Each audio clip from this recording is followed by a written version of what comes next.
But I got to go to hell on a black diamond train. Next station is Conjuration Station. Wait there and let all the conjures get on board. I have a big crowd of Louisiana conjures down there. They got to go to hell on a black diamond train.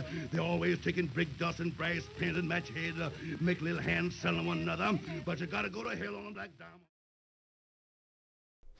The genealogy of the extra me, the timekeeper. If you read too many things, then you want to narrate everything, including yourself. You begin to watch yourself as if in a movie. And the watcher can also provide director's commentary, because in that case, the audience isn't the director of the experience. Distortion enters quickly, and what's narrated is not the experience of the body as movie, but the proleptic, idealized, as yet not realized dream desire scape of the humble experiencer. In this moment, this is a romantic story, one about the soul and the self. I am not interested in questions of language or aesthetics, though I may just be playing a game. Let's talk about self-narration as the derivation of the extra self.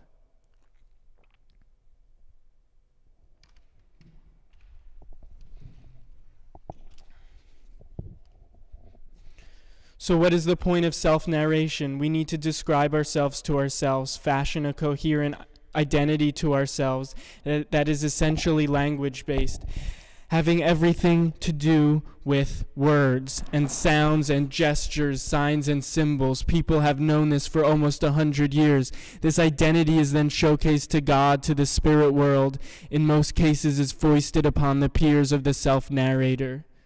Who are you? One must be prepared to answer this question.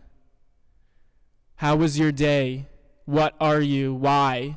How are you doing that? Questions of justification, rationalization, the incorporation of the public political into the consciousness, ideas of the law.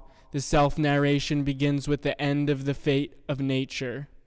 Can we refuse to engage in self-narration? I don't know yet. What are we without self-narration? Here we, me and me, must pause to think.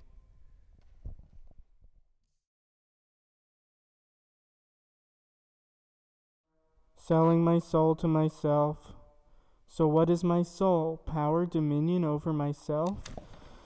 Who controls, has ultimate control over the self, tells the body what to do, what to feel, how to feel, what stories are made up about it. The soul is like the kingship, usurpation, how to feel, what stories are made up about it, tells the body what to do, what to feel, how to feel, what stories are made up about it. The self, ultimate control over the body, the self, what to feel, how to feel. The soul is like the kingship, usurpation, assenting to the usurpation of myself by the extra self.